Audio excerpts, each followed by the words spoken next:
Welcome to knowledge world. Hanuman ji भगवान श्री राम के परम भक्त हैं और प्रभु के आज्ञा के बिना वह कुछ नहीं करते। लेकिन एक बार ऐसा भी हुआ था जब बजरंगबली श्री राम जी से ही लड़ने पहुंच गए थे। हनुमान जी भगवान श्री राम से लड़ने पहुंचे थे, ये सुनकर हर कोई आश्चर्य में पड़ सकता है, लेकिन यह सत्य है। इस घटना का जिक्र श्री राम कथा में मौजूद है। आपको यह सुनकर और भी आश्चर्य होगा कि जब भगवान श्री राम से हनुमान जी लड़ने गए तो लड़ने से पूर्व भगवान श्री राम को ही सुमरे और उनकी ही सौगंध भी खाई थी। यह घटना अपने आप में एक अनोखी घटना है और इसके बारे में बहुत कम ही लोगों को पता भी है। तो चलिए आपको वह प्रकरण बताएं जब बजरंगबली को भगवान श्री राम से युद्ध करने के लिए जाना पड़ा था। पुराणों में एक कथा है जिसके अनुसार एक बार सुमेरु पर्वत पर सभी संतों ने सभा की। कैवर्त देश के राजा सुकंद को जब पता चला तो वह सभी संतों का आशीर्वाद लेने जा रहे थे।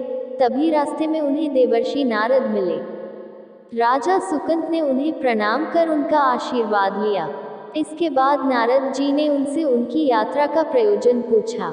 राजा सुकंद ने उन्हें संत सभा के आयोजन की बात बताई। इस पर नारद मुनि ने कहा, अच्छा है, संतों की सभा में जरूर जाना चाहिए। ऐसा कहकर सुकंद को जाने का आदेश दे दिया।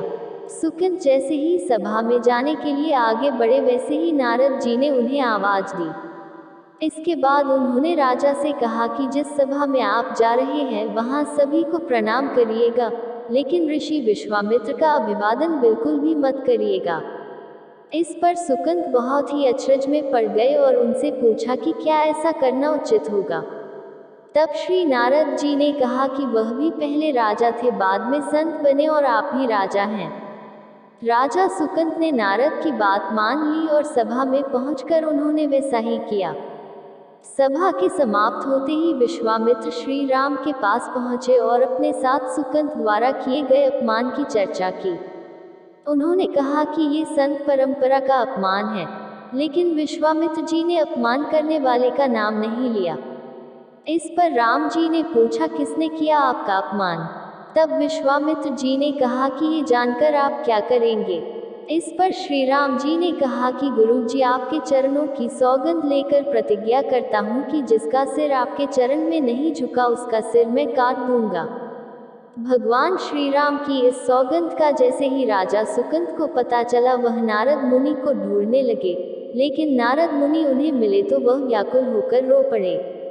तब नारद जी उनके समक्ष प्रकट हुए और तब सुकंद ने सारी व्यथा उनसे सुना दी।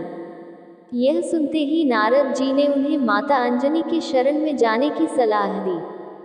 यह भी कहा कि यदि माता ने आपको बचाने का वचन दे दिया तो तुम जरूर बच जाओगे, लेकिन यह भी कहा कि वह किसी को यह नहीं बताएंगे कि नारद जी ने उन्हें यह सलाह दी है।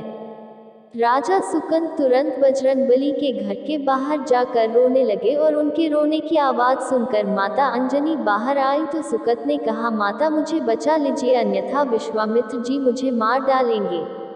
इस पर माता अंजनी ने सुकंद को उसके प्राण बचाने का वचन दिया। उन्होंने कहा कि तुम शरण में हो, तुम्हें कोई नहीं मार सकता। इसके बाद राजा सुकंद को विश्राम करने के लिए कहा। शाम ढले जब हनुमान जी माता अंजनी के पास पहुंचे तो उन्होंने सारी बात बताई, लेकिन सुकंद को बुलाने से पहले पवनसुत से कहा कि तुम पहले सौगंध लो। तब श्री हनुमान जी कहा कि वह श्री राम के चरणों की सौगंध लेते हैं कि वह सुकंद के प्राणों की रक्षा करेंगे। तब माता अंजनी ने राजा को बुलाया। हनुमान जी ने पूछा, आपको कौन मारना चाहता है? तब सुकंद ने बताया कि उन्हें भगवान श्री राम मारने वाले हैं। इतना सुनते ही माता अंजनी हैरान रह गईं। उन्होंने कहा कि आपने तो विश्वामित्र जी का नाम लिया था।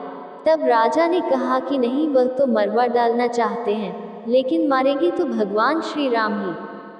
हनुमान जी ने राजा सुकंद को उनकी राजधानी में छोड़ा और श्री राम के दरबार में पहुंचे। वहां पहुंचकर उन्होंने राम जी से पूछा कि वह कहाँ जा रहे हैं। तब मर्यादा पुरुषोत्तम ने बताया कि वह राजा सुकंद का वध करने जा रहे हैं। तब हनुमान जी ने कहा, प्रभु उसे मत मारिए। राम जी ने कहा कि वह तो अपने गुरु को वचन दे चुके हैं और अब पीछे नहीं हटेंगे।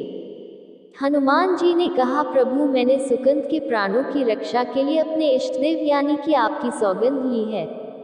तब भगवान राम ने कहा कि तुम अपना वचन निभाओ और मैं अपना निभाऊंगा। हनुमान जी राजा सुकंद को लेकर पर्वत पर पहुंचे और राम नाम का कीर्तन करने लगे।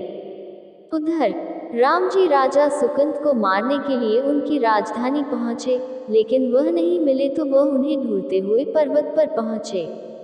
वहां हनुमान जी राम मंत्र का जप कर रहे थे। राम जी को देखते ही सुकंद डर गए। तब हनुमान जी ने कहा कि राम मंत्र का जप करते रहो और निश्चिंत रहो, भगवान नाम पर पूरा भरोसा रखो। लेकिन वह काफी डरे हुए थे, तो हनुमान जी ने सुकंद को राम नाम मंत्र के घेरे में बिठा दिया। इसके बाद राम नाम जपने लगे। राम जी ने राजा सुकंद को देखकर जब बाण चलाना शुरू किया तो वह राम नाम के मंत्र के आगे विफल हो जाते। राम जी हताश हो गए कि क्या करें। यह दृश्य देखकर श्री लक्ष्मण जी को लगा कि हनुमान जी भगवान राम को परेशान कर रहे हैं, तो उन्होंने स्वयं ही हनुमान जी पर बाण चला दिया। लेकिन उस बाण से हनुमान जी नहीं, भगवान श्री राम ही मूर्छित हो गए, क्योंकि हनुमान जी के हृदय में श्री राम जी थे। राम जी जैसे ही होश में आए वह हनुमान जी की ओर दौड़े। उन्होंने देखा कि उनकी छाती से रक्त बह रहा है। वह हनुमान जी का दर्द देख नहीं पा रहे थे। वह बार बार उनकी छाती पर हाथ रखते और आंखें बंद कर लेते। पवन सुत को होश आया तो उन्होंने देखा कि राम जी आंखें बंद करके हनुमान जी के छाती पर बार बार हाथ रख रहे थे, और इसी मौके पर पवन सुत ने सुकंद को पीछे से निकाला और उसे अपनी गोद में बिठा लिया। तभी राम ने फिर से हनुमान जी के माथे पर हाथ फेरा, लेकिन इस बार वहां पवन सुत की जगह राजा सुकंद थे। राम जी मुस्कुराए और हनुमान जी बोल उठे कि नाथ, अब तो आपने इनके सिर पर हाथ रख दिया, अब आप ही इसकी रक्षा करें। तब श्री राम जी ने हनुमान जी से कहा कि हनुमत, जिसे तुम अपनी गोद में बिठा लो उसके सिर पर तो मुझे हाथ रखना ही पड़ेगा, लेकिन गुरु जी को क्या जवाब देंगे।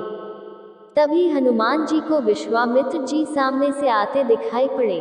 उन्होंने राजा सुकंद से कहा कि जाओ, तब प्रणाम नहीं किया तो क्या हुआ, अब कर लो। राजा ने दौड़कर विश्वामित्र जी का अभिवादन किया। वह भी प्रसन्न हो गए और बोले, राम इसे क्षमा कर दो। राजा सुकंद विश्वामित्र जी से कुछ कहते कि इससे पहले नारद मुनि प्रकट हो गए। उन्होंने सारी घटना कह सुनाई। तब विश्वामित्र जी ने पूछा कि नारद, तुमने ऐसी सलाह क्यों दी। तब नारद जी ने कहा कि अक्सर ही लोग मुझसे पूछते थे कि राम बड़े या राम का नाम बड़ा, तो मैंने सोचा कि क्यों न कोई लीला हो जाए कि लोग अपने आप ही समझ लें कि भगवान से अधिक भगवान के नाम की महिमा है। Thanks for watching. Like, subscribe और कमेंट। आगे और वीडियो देखने के लिए हमारे चैनल नॉलेज वर्ल्ड को सब्सक्राइब करें और बेल आइकॉन दबाएं ताकि आगे आने वाली वीडियोस का नोटिफिकेशन आपको मिल सके।